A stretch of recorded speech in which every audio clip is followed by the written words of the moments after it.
everybody. I'm Brittany Lewis, a breaking news reporter here at Forbes. Joining me now is author of the United States of Opioids, attorney Harry Nelson.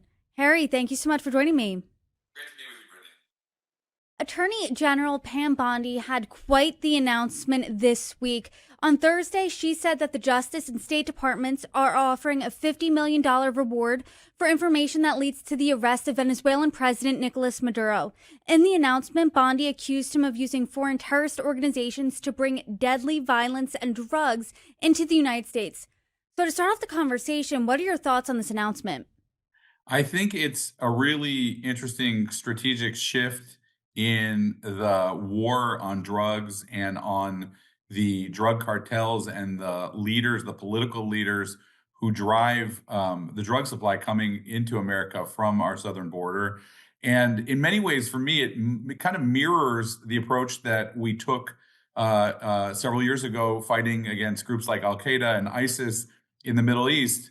And now we're targeting a whole new enemy. And I think it shows a level of seriousness about the desire for actionable intelligence that we can convert to really target the leadership that's behind this kind of plague that we're dealing with.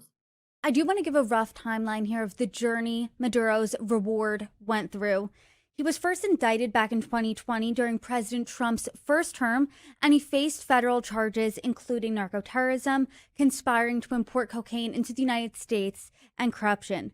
And at the time, the State Department offered an up to $15 million reward for any information that could lead to his arrest. Then the Biden administration this year in January upped that reward to $25 million after Maduro assumed a third term, even after there was clear evidence that he did not win the election. Now the DOJ is saying that they want $50 million. They're doubling that reward. Why now? Talk to us about the timing.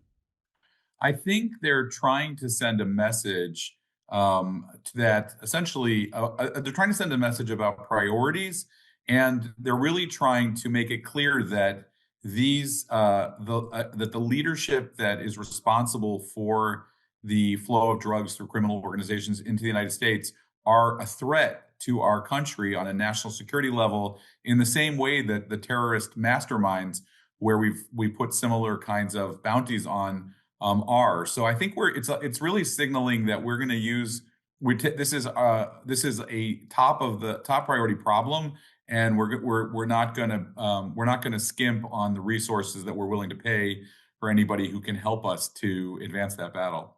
Yes, certainly they're not skimping because, as AG Bondi said, this is a historic number. President Biden, while he was president, put it at 25 million just less than a year ago. Now they doubled it. It is ratcheted up to $50 million. And this is double the amount that the United States' bounty on Osama bin Laden post 9/11 was. So what do you think of that amount? I mean, do you think in this instance money will talk? You know, it's a really interesting question.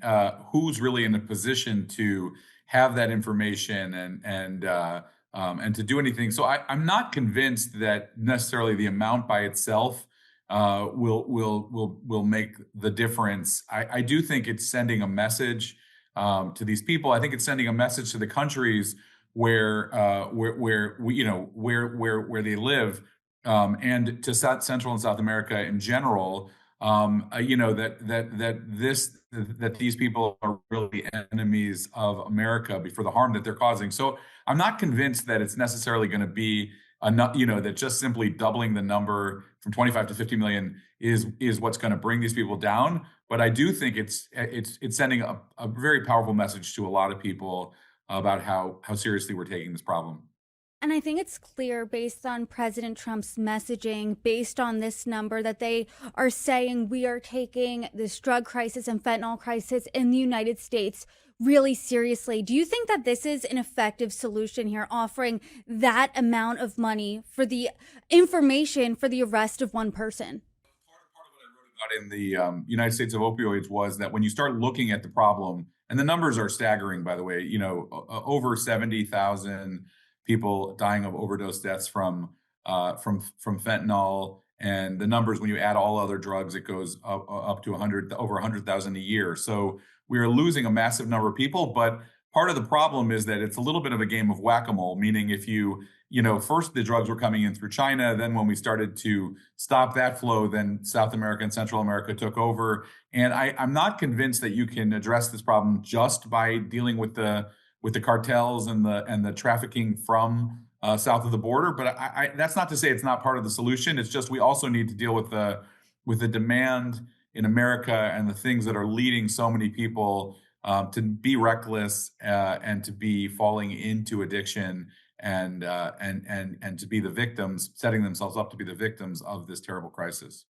And I think this is a crisis. It doesn't discriminate across communities, party lines, anything like that. Almost any American you can talk to has been somehow affected by this opioid crisis, by drugs, by fentanyl in this country. I mean, as someone who just knows so much on this topic, you are the author, as I said earlier, of the United States of Opioids. What do you think the solution is then? If you had a moment, if you had a meeting to sit down with President Trump, to sit down with his administration, I mean, what solution would you lay out to them? Look, I don't think there's a short-term fix to this problem. I think we've seen in the last decade, we've spread, the Narcan, the overdose reversal drug, and that has been a solution, kind of a band-aid that has saved lives in hospitals by putting it in the hands of police and fire departments to be there on the spot. The long-term solution, I think, has to involve more treatment resources and more prevention, more early intervention, into this problem. And I'd like to see the country focusing on how we use our schools as a place to really put effective education in place to address the underlying mental health crisis that is so clearly linked to this problem. I worry, like we just cut $1 trillion from Medicaid over the next 10 years with some of the reforms that we're doing on a budget level. And it's not like we're doing such a great job as it is. It's not that we just need more resources. We need sort of smarter resources to really target the issues that are causing people to be victims and to be at risk of addiction and overdose, and that's the real issue I think we need to focus on. And something else President Trump has tried is threatening and using tariffs against certain countries like Canada, like Mexico, like China, saying, I'm tariffing you a higher rate because of the fentanyl that's coming from your countries into the United States. Do you think that's necessarily an effective solution? I think it's not. I think I understand and I sympathize. I think the president is responding to an anger that, for example, Mexico's president Claudia Sheinbaum isn't doing more. And the reality is that there is too much. Mexico, it's been such a problem of corruption that has prevented them from really addressing the criminal cartels that are operating so flagrantly and so dangerously. But I'm not sure that tariffing, every product that comes in is necessarily the most effective solution. I would like to be seeing more cooperative efforts, by the United States and our neighbors to the south to really work together, to support military interdiction and to really bring the cartels under control. But yeah, it's I don't know, charging more money for tequila manufacturers in Oaxaca is really gonna, do anything to stop fentanyl. And I want to get back to the conversation of today of AG Bondi offering that just enormous bounty for Venezuelan President Maduro. Do you think that, I mean, because he did face federal charges 5 years ago, he was indicted then. Do you think that we are actually going to see him be arrested, come into the United States? I mean, what do you think really is next here? I think, it's a really good question. I think, look, this is, a Maduro is obviously, and the situation in Venezuela has been a problem for the United States for a long time. I think he is genuinely an enemy. Do I believe that we're going to see him brought to justice in the United States?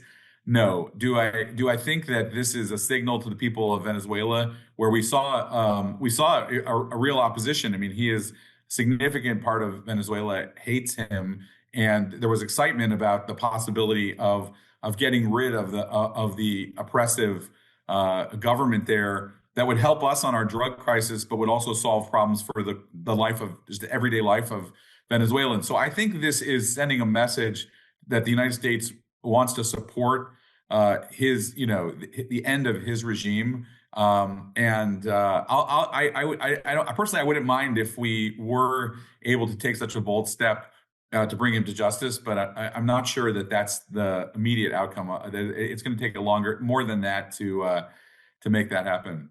And so, correct me if I'm being naive here in my thinking. Then, if this huge bounty might be more symbolic for Maduro, do you think it's going to give any lower level drug trafficker perhaps pause?